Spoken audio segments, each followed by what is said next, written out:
votre système de perte de points en fonction de l'excès de vitesse, ça c'est clair pour vous? Ouais.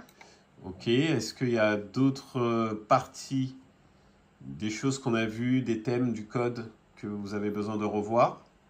Moi, j'aimerais bien repréciser à quel moment, quand on fait un excès de vitesse, on perd son permis. Enfin, on immobilise le véhicule, quoi.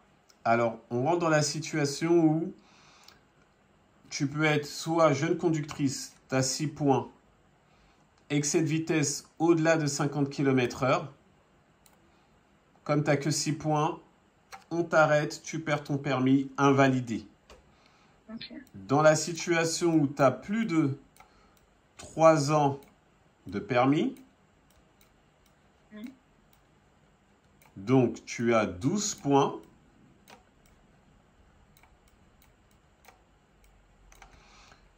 on t'arrête, immobilisé, tu perdras 6 points et là va rentrer en place un jugement. Donc là, immédiatement, on te retire le permis. Comme le jugement n'est pas prononcé, tu ne peux pas rouler, mais tu vas perdre d'office 6 points. Ok. Maintenant, tu vas rentrer dans le cadre d'une suspension de permis. Et là, c'est le juge qui va définir par rapport à l'infraction relevée. Ben voilà, c'était en ville, tu as fait 50 km/h. Entre guillemets, tu as été ultra dangereuse. Il va peut-être te mettre 1 an de suspension de permis Ok. ou 6 mois.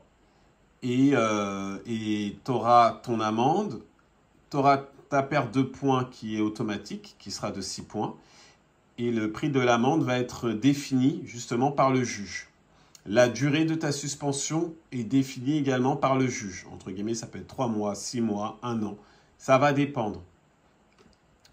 Donc si tu es récidiviste, donc tu as perdu 6 points et que tu as recommencé cette bêtise au bout de, je te dis une bêtise, comme ça, 2 ans, donc tu es passé à 8, tu repères 6 points et t'en reste 2, et là il va peut-être te mettre 1 an et demi de suspension, puisque Ok. tu as recommencé la même infraction. Donc tant qu'il n'y a pas de jugement, tu ne seras pas autorisé à conduire, c'est ce qu'on appelle la suspension. Par contre, ton permis n'est pas invalidé parce que tu as encore un crédit de points. Ok. Au- D'accord. Merci Autre, beaucoup. je t'en prie. Autre question?